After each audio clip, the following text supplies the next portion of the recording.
Hello, good morning everyone.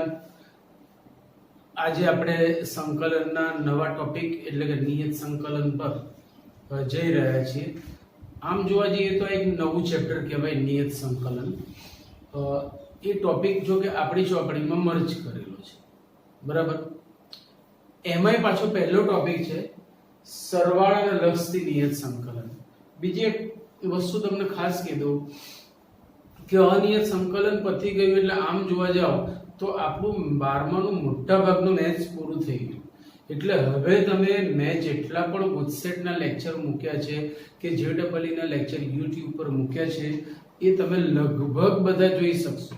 લગભગ ખાલી જે સદિશ ઘન ભૂમિતિ જે છે સોલિડ વેક્ટર જ્યોમેટ્રી એના 2-3 લેક્ચર તમે ના સમજી શકો, બાકી સંભાવના બી તમને ઓલમોસ્ટ આવડે. રીઝન ઇઝ ઓનલી ધેટ કે એ પ્રકારના દાખલા 11માં આવી જાય છે. સમજ્યા મારી વસ્તુ? સો યાદ રાખો કે એ ગુજસેટ JEE ના લેક્ચર્સ બી તમે જોઈ શકશો. અને આજે આપણે નિયત સંકલન સ્ટાર્ટ કરીએ છીએ. આ નિયત સંકલન માટે જે પાયાની વસ્તુ છે, જે આ ટોપિક અહીંયા બન્યો છે, સરવાળાના લક્ષથી નિયત સંકલન. સિગ્મા એટલે સરવાળો, સિગ્મા એટલે સરવાળાના લક્ષથી નિયત સંકલન. એટલે તમે જમણી બાજુ જો આ સૂત્રમાં કે સંકલન નથી પણ સિગ્મા અને લિમિટ છે. સિગ્મા એટલે સરવાળો, લિમિટ એટલે લક્ષ. તો સિગ્મા અને લિમિટ થી જ આપણે જે જવાબ લાવીશું એ આપણું સંકલિત હશે એવું આપણે કહી શકીએ. એ આપણું સંકલિત હશે એવું આપણે કહી શકીએ. તો ખાસ કરીને આપણા કોર્સમાં એક ટોપિક છે કે નિયત સંકલનનો ઉપયોગ. એમાં જૂના કોર્સમાં 2 પ્રકારના દાખલા હતા, એક ક્ષેત્રફળ અને બીજું ઘનફળ. ઘનફળના દાખલા લોકોને થોડાક અઘરા પડતા હતા એટલે ખબર નહીં ચોપડી વાળાએ કાઢી નાખ્યા. હવે આપણા કોર્સમાં ખાલી માત્ર અને માત્ર ક્ષેત્રફળનો ટોપિક રાખ્યો છે. હવે ક્ષેત્રફળ શું કહેવા માંગે છે એ આપણે જોવા માંગીએ છીએ અને કેવી રીતે આ સૂત્ર બન્યું એ જસ્ટ તમને હું સમજાવું છું અને પછી આપણે દાખલાનો આરંભ કરીએ.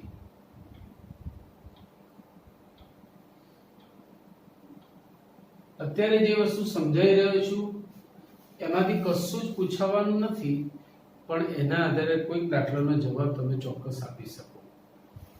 ધારો કે આ છે વક્ર y fx જેનો આલેખ સળંગ છે. આલેખ સળંગ છે એટલે એ વક્ર સતત છે તેમ કહેવાય. વક્ર સતત હોય તો વિધેય સંકલનીય બને. હવે બરાબર આ શબ્દ મગજમાં મૂકી રાખજો કે જો વિધેય સતત હોય તો સંકલનીય બને.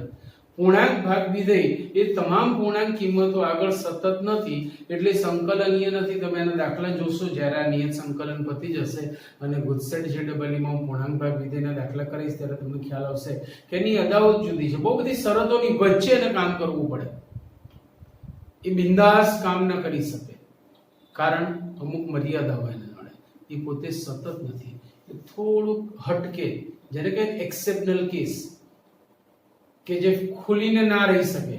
લાઈક આપણા સમાજના માસીબાઓ ખોલીને ના રહી શકે એમ પૂર્ણાંક ભાગ વિધેય વાત છે કે એ ચેપ્ટરમાં ખોલીને એ પ્રકાશ ના પાડી શકે. બહુ બધી શરતોની વચ્ચે, બહુ બધી મર્યાદાઓની વચ્ચે એ દાખલો કરવામાં આવે છે. તો જેનો આલેખ સળંગ છે એ સતત વિધેય કહેવાય અને સતત વિધેય છે તો એ સંકલનીય છે. બરાબર છે.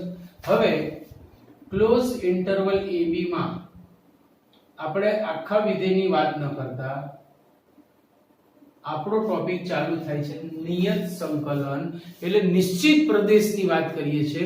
અત્યાર સુધી જે સંકલન હતું એ આપણું અનિયત સંકલન હતું અને અનિયત એટલે અનિશ્ચિત એટલે એનો પ્રદેશ નક્કી ના હોય.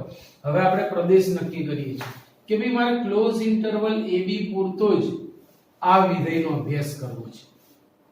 હવે એમ કહું કે ભાઈ વર્તુળનું ક્ષેત્રફળ તો એનું સૂત્ર છે આપણી પાસે πr². લંબચોરસનું ક્ષેત્રફળ તો લંબાઈ ગુણ્યા પહોળાઈ. ચોરસનું ક્ષેત્રફળ તો લંબાઈનો વર્ગ. આમ ત્રિકોણનું ક્ષેત્રફળ 1/2 પાયો ગુણ્યા ભેદ. તો આમ આપણી પાસે જુદા જુદા ક્ષેત્રફળના સૂત્રો છે, પણ આ બધી આકૃતિઓ નિયમિત છે. સમજાય છે કે નહીં? આ બધી આકૃતિઓ નિયમિત છે. જ્યારે અત્યારે જે હું ક્ષેત્રફળની વાત કરવા જઈ રહ્યો છું એ અનિયમિત આકારની વાત કરું છું અને માટે જ આ વસ્તુ થોડી જટિલ થઈ જાય છે કે ભાઈ આ વક્ર y fx, પછી આ AB અંતરાલ છે માટે આ બિંદુના આમ a0 થાય એવું મેં તમને રૂલ અને મધ્યકમાન પ્રમેયમાં સમજાયેલું છે.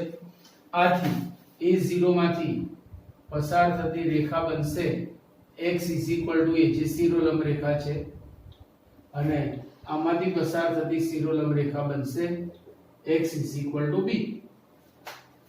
તો તમે જુઓ કે વક્રનો આ અંતરાલની વચ્ચેનો આ ભાગ x અક્ષ અને આ બે રેખાઓ, આ ચાર પદો ભેગા થઈ અને એક બંધ રચના બનાવે છે. આ ચાર પદો ભેગા થઈને એક બંધ રચના બનાવે છે, બંધ પ્રદેશ બનાવે છે. તો આ જે બંધ પ્રદેશ છે, આ બંધ રચના છે, એનું મારે ક્ષેત્રફળ શોધવું હોય તો હું શું કરીશ કે આને નાના નાના અંતરાલોમાં આવી રીતે વિભાજિત કરી દઈશ. આવી રીતે નાના નાના અંતરાલોમાં વિભાજિત કરી દઈશ. આવા શક્ય એટલા વધુમાં વધુ હું અંતરાલો બનાવીશ. જેટલા વધુ અંતરાલો હશે એટલો આપણો જવાબ ચોક્કસ બનશે. ત્યારબાદ દરેક અંતરાલનું ક્ષેત્રફળ શોધી અને સરવાળો. સાહેબ આવું કેવી રીતે શક્ય બને? ભાઈ ગણિતશાસ્ત્રીય શક્ય બનાવ્યું છે કે ભાઈ આ અંતરાલમાં પહોળાઈ અતિ સૂક્ષ્મ છે. હવે તમે વસ્તુ વિચારો કે જ્યારે એક ડાયમેન્શન, એક પરિમાણનું માપ બીજાની સાપેક્ષે અવગણી શકાય એવું હોય ત્યારે એને આપણે ધ્યાનમાં લેતા નથી. દાખલા તરીકે પતંગની દોરી લેવા જઈએ તો માત્ર લંબાઈમાં જ માપ આપીએ છીએ. કેમ? તો કે લંબાઈની સાપેક્ષે એની પહોળાઈ અવગણી શકાય એવી છે. બાકી તમે પતંગની દોરી લેવા જાઓ કે 1000 બાય 0.0001 સેન્ટીમીટર માપની દોરી આપો એટલે પેલો કન્ફ્યુઝ થઈ જાય કે ભાઈ લંબાઈ ને પહોળાઈ આપવાની જરૂર નથી. હા, તમે ઘરનો દરવાજો લેવા જાવ છો તો ત્યાં લંબાઈ અને પહોળાઈ બંને ડાયમેન્શન્સ આપવા જરૂરી છે. બટ આપણે જ્યારે પતંગની દોરી લઈએ છીએ સો પતંગની દોરીની લંબાઈની સામે તેની પહોળાઈ નેગ્લિજિબલ છે, આપણે એને અવગણીએ છીએ. સો રિમેમ્બર ઇટ કે અહીંયા જ્યારે આ અંતરાલોની વાત કરીએ તો એની પહોળાઈ ખૂબ સૂક્ષ્મ લેવામાં આવે છે એટલે એની લંબાઈ જ એનું ક્ષેત્રફળ થઈ જાય. બાદ જે મેં જ્યારે એની લંબાઈ એ જ એનું ક્ષેત્રફળ થઈ જાય. પછી આ બધા અંતરાલોના લંબાઈઓનો એટલે કે ક્ષેત્રફળનો સરવાળો એટલે સમગ્ર બંધ રચનાનું ક્ષેત્રફળ મળે. એ જ વસ્તુ અહીં આપી છે. જો ધારો કે f એ ક્લોઝ ઇન્ટરવલ ab પર સતત વિધેય છે. ક્લોઝ ઇન્ટરવલ ab ને n સમાન ઉપ અંતરાલોમાં વિભાજિત કરતા પહોળાઈ સમાન, લંબાઈ તો અલગ અલગ છે ભાઈઓ. ક્લોઝ ઇન્ટરવલ ab ને n સમાન ઉપ અંતરાલોમાં વિભાજિત કરતા દરેક ઉપ અંતરાલની લંબાઈ b - a/n થાય. b - a/n થાય કારણ કે n ભાગ પાડવા છે. તથા જેમ n ટેન્ડ્સ ટુ ઇન્ફિનિટી, જેમ ભાગની સંખ્યા અનંત હશે તેમ તેની પહોળાઈ 0 ની નજીક હશે. તમે જ વિચારો કે આ પેનના મારે 2 ટુકડા કરવા તો દરેક ભાગની લંબાઈ એટલી થશે. પણ 4 ટુકડા કરવા તો નાની થશે, 20 ટુકડા કરવા તો ઘણી નાની થશે, 100 ટુકડા કરવા તો ખૂબ નાના નાના ભાગ થશે, 1000 ટુકડા કરવા તો સૂક્ષ્મ થશે, 1,00,000 ટુકડા કરવા તો અતિ સૂક્ષ્મ થશે, 1 કરોડ ટુકડા કરવા તો લગભગ શૂન્યવત દરેક ટુકડાની લંબાઈ જશે. તો જેમ જેમ ભાગની સંખ્યા વધુ તેમ તેમ તેનું કદ, લંબાઈ, આ તે ફલાણું ઢીકણું એના ડાયમેન્શન્સ ટેન્ડ્સ ટુ 0 થઈ જાય. તો જેમ જેમ તમે આ અંતરાલની સંખ્યા વધારશો તેમ તેમ તેની પહોળાઈ શૂન્યવત થઈ જશે. એટલે એ જ કીધું છે જેમ n ટેન્ડ્સ ટુ ઇન્ફિનિટી કે n સમાન ઉપઅંતરાલો, હવે ઉપઅંતરાલોની સંખ્યા તમે અનંતની નજીક લઈ જાઓ તો ઓબ્વિયસ દરેકની પહોળાઈ ટેન્ડ્સ ટુ 0 હશે. અને પછી એના માટે ગણિતશાસ્ત્રીએ આપણને સૂત્ર બનાવીને આપ્યું છે. આનો જવાબ આપણે જોઈએ છે આટલા પ્રદેશ પૂરતું સંકલિત, પણ સંકલન કર્યા વગર આપણે સંકલિત લઈશું. આથી જ આ ટોપિકનું નામ છે સરવાળાના લક્ષથી નિયત સંકલન. લગભગ 90% થી વધારે ટીચર્સ આ ટોપિક નિયત સંકલન પૂરું થાય પછી ચલાવે છે અને આપણો એમાં સમાવેશ થતો નથી. અને સ્ટુડન્ટ્સનો નહીં, અને ટીચર નહીં.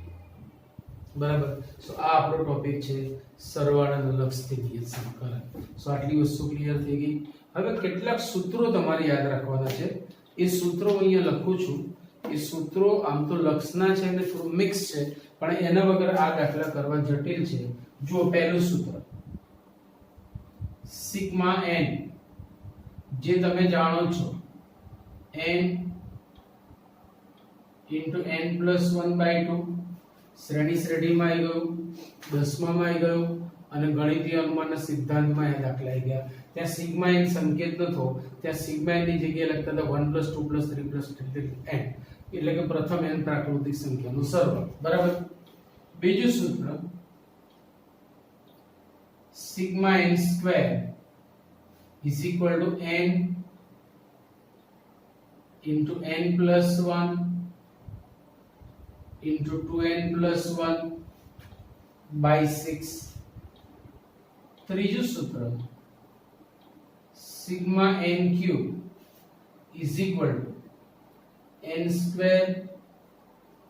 into n+1² આ ત્રણ સૂત્રો તો આપણા જૂના જાણીતા અને લોક લાડીલા છે. હવે નવા સૂત્રો પર છે જે ખરેખર શ્રેણીલક્ષના સૂત્રો છે. આપણા કોર્સમાં ખાલી લક્ષ જ છે. શ્રેણીલક્ષ એનો બીજો ટોપિક છે જે આપણા કોર્સમાંથી કાઢી નાખ્યું છે, પણ એના સૂત્રો અત્યારે અહીંયા આવી ગયા છે. સો એના સૂત્રો જોવા પડશે, એના વગર આપણું કામ અહીંયા થશે નહીં. પહેલું સૂત્ર છે limit n tends to infinity, n જેમ જેમ અનંતને અનુલક્ષે તેમ તેમ 1/n 0 થાય. મતલબ શું કહેવા માંગે છે કે ભાઈ n એટલે n ભાગ જે અહીંયાની વાત કરી છે જ. જો હું આ પેનના ટુકડા કરવા માંગુ છું. n બરાબર 2 લઈશ તો ટુકડાની લંબાઈ એટલી થશે. n બરાબર 10 લઈશ, હમણાં જ સમજાવ્યું. n બરાબર 1 કરોડ લઈશ તો ટુકડાની લંબાઈ અતિ સૂક્ષ્મ થશે. as n tends to infinity it will be tends to 0. બરાબર છે. તો એનું અર્થઘટન આવું છે. પછી પાંચમું સૂત્ર આની ઉપર જ આધારિત છે. Limit n tends to infinity, n ના બદલે an plus b પણ આપી શકાય. વસ્તુ એકની એક જ થઈ. ડિફરન્સ ઇઝ ઓન્લી ધેટ કે અહીંયા a = 1 ને b = 0 છે. નાનું આ વ્યાપક સ્વરૂપ છે. એના પછી છઠ્ઠું સૂત્ર limit n tends to infinity 1/n⁵p is also 0. 1/n⁵p is also 0. એનો ઘાતાંક હોય તો પણ એ શૂન્ય થાય. n હોય તો લક્ષ શૂન્ય, n² હોય તો લક્ષ શૂન્ય, n³ હોય તો પણ લક્ષ શૂન્ય થાય. બરાબર. સાતમું અને તદ્દન નવું નક્કોર સૂત્ર limit h tends to 0 a⁻h - 1/h is log a base e. બરાબર સ્વરૂપ યાદ રાખજો ભાઈ. આ સ્વરૂપ સમજ્યા વગર દાખલામાં લફડા થશે. Limit h tends to 0 a⁻h, એ અચળ છે, h ચલ છે, h tends to 0 a⁻h - 1/h is equal to log a base e. સમજીને યાદ રાખજો. એના પછી આઠમું અને છેલ્લું સ્વરૂપ આની ઉપરથી જ બનાવ્યું. ખાલી a ના સ્થાને e ટીકાઈ દો. સો limit h tends to 0 e⁻h - 1/h is a ના સ્થાને e log a base e ના બદલે આપણે ત્યાં લખ્યું log e base e and log e base e that is 1. log e base e that is 1. બેજ में જારેલા કે નહીં? તો આટલા સૂત્રો તમારે વગર સાબિતીએ સ્વીકારવા પડશે. એના વગર આ દાખલા કરવા જરા મુશ્કેલ થઈ જશે. કારણ કે આમાં ત્રણ પ્રકારના દાખલા આપણા કોર્સમાં છે. એક બહુપદીવાળા આ રીતે થશે. પછી ઘાતાંકવાળા, તો ઘાતાંકવાળા આ રીતે થશે. અને ત્રિકોણમિતિવાળા, તો ત્રિકોણમિતિવાળા પાછા આપણા મિક્સ થશે. એમાં આ સૂત્ર નહીં આવે, પણ s - s ને c - c. ચોપડીમાં એકે ત્રિકોણમિતિનો દાખલો નથી, પણ એક દાખલો હું કરાવીશ ને એક તમને કરવા આપીશ, બે ઇનફ છે. પરીક્ષામાં પૂછાશે તો આવડી જશે, ચિંતા ના કરતા, ઉપરવાળાનું નામ લઈ લે. બરાબર છે? સો આ સૂત્રો ખાસ લખી લો એટલે આપણી ગાડી આગળ લઈ જઈએ. ઓકે, એક્સરસાઇઝ 7.8 એનો પહેલો દાખલો. હવે દાખલામાં એક વસ્તુ યાદ રાખજો મિત્રો, કે આટલું ફોર્મેટ તમારે લખવાનું છે. યાદ રહી જવું જોઈએ કે f સતત વિધેય છે, અંતરાલને n સમાન ભાગમાં વિભાજિત કરતા દરેક ભાગની લંબાઈ ફલાણી ડિગ્રી ને પછી આટલું ફોર્મેટ ચોપડીના ઉદાહરણ દાખલામાં નથી આપ્યું, છતાં હું તમને કહું છું કે આવું લખજો જેથી ઇન ફ્યુચર તમને વાંધો ન આવે. રાઈટ? સો લેટ વી સ્ટાર્ટ. હવે આનું આની જોડે સરખાવું છું. તો a છે, b છે અને fx ની જગ્યાએ x છે. અહીં fx is equal to x a close interval ab પર સતત છે. ક્લોઝ ઇન્ટરવલ ab ને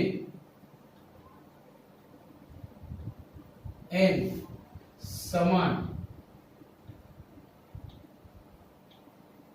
ઉપ અંતરાલોમાં વિભાજિત કરતા, ઉપરનું જ ફોર્મેટ લખું તો જોજો, દરેક ઉપ અંતરાલની લંબાઈ, દરેક ઉપ અંતરાલ ની લંબાઈ h is equal to b minus a upon n થાય. અહીંયા ab ની જગ્યાએ ab છે એટલે આપણું સ્વરૂપ આનું આ જ આવશે. તથા જેમ n tends to infinitive તેમ h tends to 0. જેમ n tends to infinitive તેમ h tends to 0. માટે integration a to b x dx equal to limit either h tends to 0 or n tends to infinitive h sigma I running from 1 to n f of e plus ih. Page में जा रहे थे नहीं, integration a to b fx dx is limit either n tends to 0 or h tends to 0 or n tends to infinity. હવે અહીંયા ખાસ યાદ રાખો બીજી વસ્તુ કે આને આપણે નિયત સંકલન કીધું છે. એમાં a ને નીચલી હદ અને b ને ઉપલી હદ, અધઃ સીમા ઉર્ધ્વ સીમા, અપર લિમિટ લોઅર લિમિટ, તમારે જે શબ્દ વાપરવો હોય વાપરી શકો. ઉપલી નીચલી એમ કહેશો તો એ ચાલશે, કારણ કે ઓરલ એક્ઝામ તો લેતા નથી, ઘણું બધું આપણે એવું છે જે ખોટું બોલીએ છીએ. બરાબર છે? તો ઉપલી નીચલી, ઉપલી હદ નીચલી હદ, ઉર્ધ્વ અધઃ, અપર લિમિટ લોઅર લિમિટ. સો આ એનો અંતરાલ આપે છે. એ અંતરાલ પૂરતું આપણે એનું સંકલન કરવા માંગીએ છીએ બીજી ભાષામાં સરવાળાના લક્ષથી. કારણ તમે હેડિંગમાં વાંચ્યું હશે કે evaluate the following definite integration as limit of sum. આપેલા નિયત સંકલિતો સરવાળાના લક્ષથી મેળવો એવું આપણને કીધું છે. તમે જો તો અહીં સુધી હું પહોંચી ગયો. હવે અહીંથી આપણે ટ્રેન ચાલુ કરવાની છે. અહીંથી આપણને સૂત્રો બી કામ આવશે. યાદ રાખી લો, 3 પ્રકારના દાખલા મેં તમને કીધા છે. 3 પ્રકારના દાખલામાં એક બહુપદી વાળા, બીજું ઘાતાંકીય વિધેય અને ત્રીજું ત્રિમેય વિધેય. બહુપદીમાં હંમેશા 1/n tends to 1/n equal to 0 વાળું સૂત્ર આવશે. મેક્સિમમ યાદ રાખજો. So let V start. Equal to, હવે જો આ દાખલો આપણો અહીંથી ચાલુ થશે, ઇક્વલ ટુ, હવે અહીંયા આપણી પાસે બે લિમિટ આપી છે, યા તો h tends to 0 યા તો n tends to infinity. બંનેને સાથે લઈને ફરવાનું નથી, કોઈ એકને જ પસંદ કરો, નહીતર લફડા થશે કે ભાઈ કઈને આપું, h વાળીને લિમિટ આપું કે n વાળીને લિમિટ આપું, અને પરિણામે માર્ક નહીં મિલેંગે. સો બેમાંથી કોઈ એક જ રાખો. હવે એમાંય આપણી પસંદગી ચાલતી નથી, એમાં બી દાખલાને અનુરૂપ આપણે નક્કી કરવાનું છે કે જો બહુપદીનો દાખલો હોય તો n ટેન્ડ્સ ટુ ઇન્ફિનિટી પકડો, ત્રિકોણમિતિનો દાખલો હોય તો પણ h ટેન્ડ્સ ટુ 0 અને ઘાતાંકીય વિધેય હોય તો પણ h ટેન્ડ્સ ટુ 0. એટલે બહુપદી પૂરતું જ n ટેન્ડ્સ ટુ ઇન્ફિનિટી, બાકી બધામાં h ટેન્ડ્સ ટુ 0. એટલે અત્યારે આપણે n ટેન્ડ્સ ટુ ઇન્ફિનિટી, એનો મતલબ કે આખા દાખલાનું વાતાવરણ n મય બનાવવાનું, h નો લોપ કરવાનો, મારે h દૂર કરી દેવાનો. સમજાય છે ને આખી વસ્તુ? h રાખવાનો નથી અને h ટેન્ડ્સ ટુ 0 હોય ત્યારે આખું વાતાવરણ h મય કરી દેવાનું, n નહીં રાખવાનું. તો અત્યારે આપણે h ને ગમે તે રીતે દૂર કરવા માંગીશું. So limit n tends to infinity, આ h ની જગ્યાએ b - a upon n sigma I running from 1 to n f of a, એ તો એ જ છે, એનું જો મૂલ્ય આપ્યું તો મૂકતા પ્લસ ih. સમજાય? હવે fx શું છે એની પર ફોકસ કરો. what is our fx? fx is x. fx is x, then f of a plus ih will be a plus ih. જે ખૂણામાં છે એનું એક બહાર આવે છે, તો હવે અહીંયા વિધેય આપીશું અને પછી લિમિટ ની વાત કરીશું. so equal to limit n tends to infinity b minus a upon n sigma I running from 1 to n. fx is x પ્રમાણે f a plus ih is a plus ih. समझ में आ रहा है कि नहीं? હવે h ની જગ્યાએ પાછું b minus a upon n મૂકતા equal to limit n tends to infinity, બધું વાતાવરણ n મય બનાવીશું. Sigma I running from 1 to n, a તો a છે, h છે b minus a upon n into I. હવે તમે જુઓ, લિમિટ નો ચલ ભલે n હોય પણ સિગ્મા નો ચલ I છે. સિગ્મા નો સૂત્રો તમને ખબર હોવી જોઈએ, સિગ્મા 1 n છે, એ પણ તમે યાદ રાખજો. સિગ્મા 1 n, પછી n બરાબર 5 હોય તો 5 આવશે, n બરાબર 7 હોય તો 7 આવશે. હવે હું સિગ્મા ને અંદર લઈ લઉં છું. સરવાળા બાદબાકીમાં સિગ્મા અલગ આપી શકાય છે, ગુણાકારમાં નથી આપી શકાતા. આ બધી ચર્ચા પણ આપણે ઓલરેડી આગળ કરેલી છે. સો b માઈનસ એ અચળ છે, હમણાં એને એમનું એમ જ રાખો. So limit n tends to infinity b minus a upon n sigma I running from 1 to n. Sigma ને અંદર લઈ જઈએ છે, સિગ્મા ને અંદર લઈ જઈએ છે તો a અચળ છે એટલે બહાર આવ્યું. Sigma I running from 1 to n 1 plus b minus a upon n, sigma માટે અચળ છે, sigma I running from 1 to n I. Sigma ની પ્રોપર્ટી તમને ખ્યાલ છે, એ જ સિગ્મા મેં અહીં આપ્યું છે. Equal to limit n tends to infinity b minus a upon n a sigma 1 is n, હમણાં જ આપણે વાત થઈ, plus b minus a upon n sigma I એટલે જ sigma n, sigma I, sigma r, sigma k, sigma n બધાને એક જ સૂત્રો n into n plus 1 by 2. ये n चल बसा. હવે બહુ જ અગત્યની વસ્તુ તમને કહેવા જઈ રહ્યો છું કે જ્યારે બહુપદીનો દાખલો હોય ત્યારે છેદમાંથી n દૂર કરવાનો.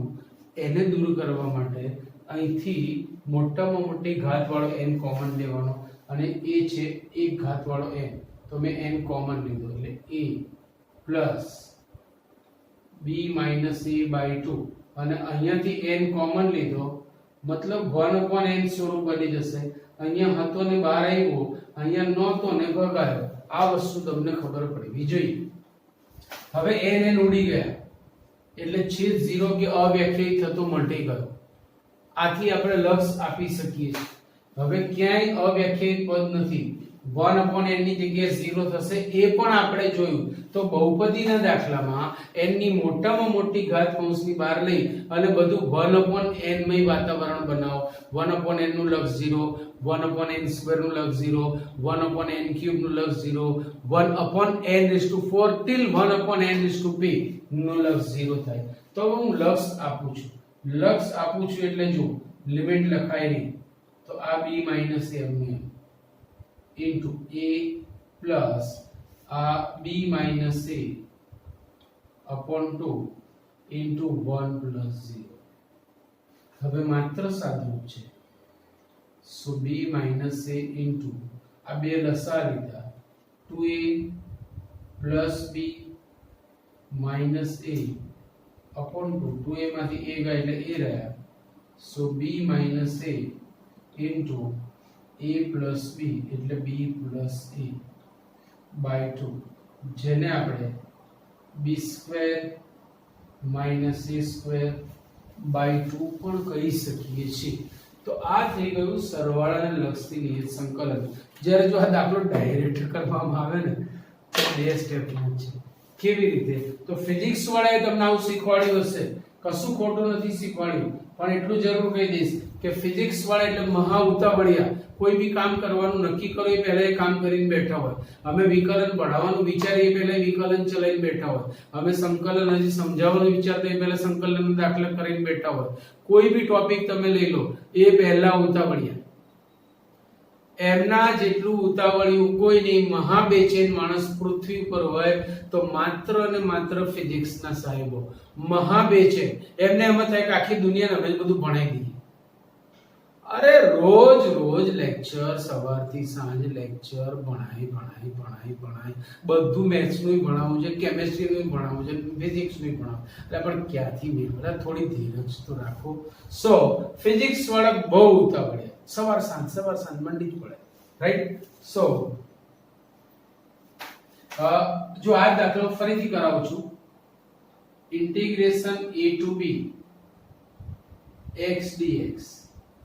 હવે જો સરવાળાના લક્ષથી તમને ના કીધું હોત, સરવાળાના લક્ષથી ના કીધું હોત તો શું થાય? x નું ડાયરેક્ટ સંકલિત આપણે જાણીએ છીએ અને આ મેં એને હદ આપી. હવે આ હદ કેવી રીતે આપવાની? તો કે આખા જવાબમાં ઉપલી હદ ઓછા નીચલી હદ x ની જગ્યાએ મૂકવાનું. જે આગળ શીખવાડવાનો છું, પણ અત્યારે ખાલી મેં તમને એમ થયું હશે કે ફિઝિક્સના સાહેબ તો આમ જવાબ લાવશે, આમ જવાબ, અને આ સાહેબે તો કેટલો મોટો દાખલો કર્યો. તો ભાઈ જો એ જ વસ્તુ છે. x ની જગ્યાએ b ટીકાવો એટલે b²/2 માઈનસ x ની જગ્યાએ a²/2 લસા લઈ લો. સો b² માઈનસ a²/2 વહી તો આન્સર. પણ આપણે ભાઈ ટ્રીક વાપરી છે, આ પ્રોપર વે છે, પેલું શોર્ટકટ છે. એ રીતે જ દાખલા કરવાના છે. ખાલી સ્વાધ્યાય 7.8 માં જ્યાં સુધી આપણને એમ કીધું છે કે સરવાળાના લક્ષથી નિયત સંકલન કરો ત્યાં સુધી જ આપણે આ રીત કરીશું. બાકી આ આપણી જ રીત છે, બીજા કોઈ વિષયની રીત નથી. આપણે એમને ટેમ્પરરી યુઝ કરવા આપેલી છે. આ પ્રોપર આપણી મેથડ છે. પછીનું આખું સ્વાધ્યાય આપણે આ જ રીતે કરવાના છે. સો પ્લીઝ લખી લો આટલું એટલે આગળ જઈએ. આમ તો હું બીજો દાખલો બધાને હોમવર્કમાં આપું છું, પણ અત્યારની પરિસ્થિતિને ધ્યાનમાં રાખીને હું જ દાખલો કરી દઉં છું. થોડી પ્રેક્ટિસના પર્પઝથી બીજા દાખલા તમને આપીશું. હવે અહીંયા ફાયદો શું થયો? તો કે a b ના બદલે 0.5 આયા. ફોર્મેટ લખવાની ટેવ પાડશો ને તો આખો દાખલો તમારા ભેજામાં મસ્ત ફિટ થઈ જશે. ઉલટાનું તમને સારું લાગશે. યાદ રાખજો. અત્યારે તમને એમ પૂછે કે આ સર અમને વધારાની મજૂરી કરાવે છે, એવું નથી. આ તમારા માટે બેનિફિટ છે. તો અંતરાલ તમારો 0 થી 5 નો બનશે ને આ તમારું વિધેય થયું. તો જો અહીં fx is equal to x plus 1 a close interval 0.5 પર સતત છે. fx is equal to x plus 1 આપણું વિધેય છે, એ ક્લોઝ ઇન્ટરવલ 0.5 પર સતત છે. ક્લોઝ ઇન્ટરવલ 0.5 ને n સમાન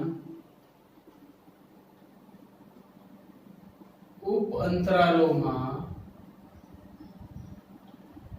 વિભાજિત કરતા ફોર્મેટ યાદ રાખજો ક્લોઝ ઇન્ટરવલ 0.5 ને n સમાન ઉપ અંતરાલોમાં વિભાજિત કરતા દરેક ઉપ અંતરાલની લંબાઈ h is equal to b minus a b છે ના છે આ b છે ના છે b minus a upon n is equal to 5 by n થાય તથા જેમ n tends to infinity તેમ h tends to 0 તથા જેમ n tends to infinity તેમ h tends to 0 માટે integration 0 to 5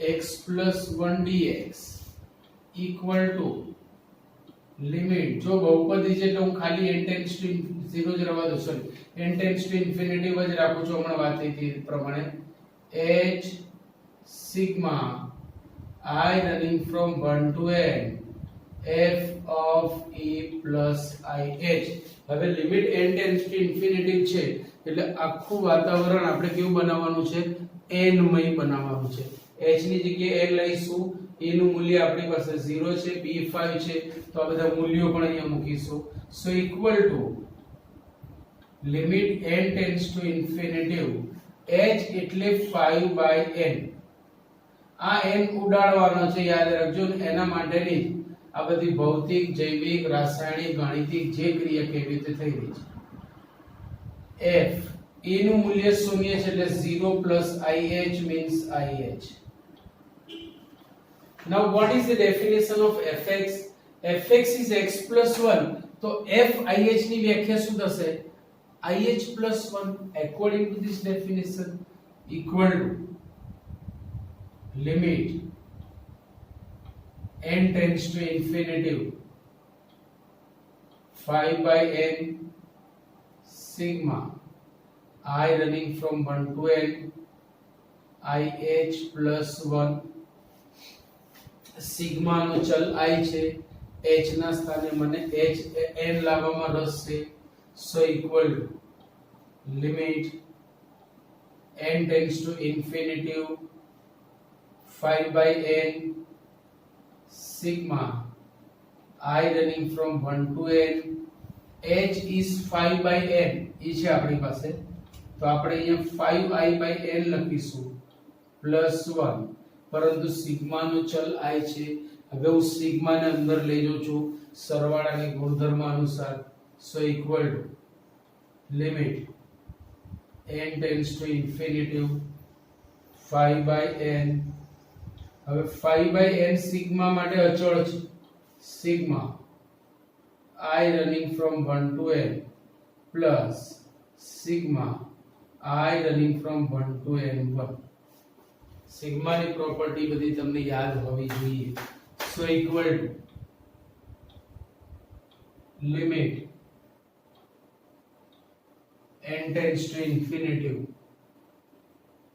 5 by n into 5 by n sigma I લખવાનું રહી ગયું છે sigma I નું સૂત્ર છે જ આપણી પાસે n into n plus 1 by 2 plus sigma 1 is n હવે અહીંયાથી એક એક n ગયો so equal to limit n tends to infinity 5 by n આ સૂત્ર બન્યું 5 by 2 into n plus 1 plus n આ n ઉડાડવા માટે કૌંસમાંથી મારે n સામાન્ય લેવો પડશે અને n બી મોટામાં મોટી ઘાત વાળો n બહાર કાઢી જ લેવાનો અત્યારે આ સુરેખ પદાવલી છે તો મોટામાં મોટી ઘાત 1 થઈ હું n ની એક ઘાત કૌંસમાંથી કોમન લઉં છું so equal to limit n tends to infinity 5 by n n common કૌંસમાંથી બહાર લીધું 5/2 હવે અહીંયા હતો ને અહીંયા નહોતો, અહીંયા હતો જ્યાં હતું ત્યાંથી નીકળ્યું, નહોતું ત્યાં 1/n જોડે જોડે લીધું, આ n ચલ બસા. હવે ક્યાંય અવ્યાખ્યાયિત પદ આવતું નથી કે છેદ 0 થતો નથી. આથી આપણે લક્ષ આપી શકીએ. લક્ષ આપીશું ત્યારે લિમિટ નહીં લખીએ. as n tends to infinitive 1/n tends to 0, જેટલા પણ 1/n સ્વરૂપ હોય બધાના લક્ષ શૂન્ય થશે. સો यहाँ पे बचेगा 5, 5/2, 1 + 0 + 1, ज्यों ज्यों 1/n त्यों त्यों 0 इक्वल टू 5/2, 5/2 + 1 2 લસા. સો 5/2, 5 + 2/2, 5 ને 2 7 × 35. સો ફાઇનલ આન્સર is 35/4. હવે તમને એમ થાય કે ના ના મારે તો ચોક્કસની કરવી જ છે, તમારી પર બહુ ભરોસો નથી, તો કરો ભાઈ, આપણને કોઈ વાંધો નથી. ભૂલ હશે તો પકડાશે. જો ઇન્ટિગ્રેશન 0 to 5 તમને સરવાળાના લક્ષથી કીધું હોય તો જ આ રીત કરવાની, નહીતર આ બછોડી રીત આપણી જે જાણીતી છે તે. ચલો સીધું સંકલન, x નું સંકલિત x²/2, 1 નું x, 0 to 5 આપણે મેં કીધું એ પ્રમાણે આખા જવાબમાં x ની જગ્યાએ ઉપલી હદ ઓછા આખા જવાબમાં x ની જગ્યાએ નીચલી હદ. પહેલા ઉપલી હદ આપો તો 25/2 + 5 માઈનસ આખા જવાબમાં x ની જગ્યાએ નીચલી હદ 0 થઈ જશે. 5 દુ 10, 5 દુ 10 એટલે 25 + 10 ભાગ્યા 2 ઇક્વલ ટુ 35/2. તો 35/2 આવવું જોઈએ. તો આ સોરી આ 2 નથી ભાઈ, બેના કીધું ભૂલ હશે તો પકડાશે. 35/2. This is our zingo answer. Clear point? તો આ છે સરવાળા લક્ષની રીતે સંકલન. Clear point. તમને એક દાખલો હું મારા તરફથી આપું છું જેથી પ્રેક્ટિસ થાય. ચોપડીના દાખલા તમને હજી થોડા મોટા પડશે. સો એક દાખલો આપું છું, બે આપું છું. ઇન્ટિગ્રેશન 1 to 3 2x + 1 dx અને બીજું છે ઇન્ટિગ્રેશન 0 to 4 3x - 2 dx. ખાલી પ્રેક્ટિસ માટે આ બે દાખલા મેં તમને આપ્યા છે. સરવાળાના લક્ષથી જ તમારે કરવાના છે બંને દાખલા, યાદ રાખજો. બરાબર. બાકી વધુ આપણે આના પછીના લેક્ચરમાં આગળ જઈએ. ત્યાં સુધી ઓકે, બાય બાય, સી.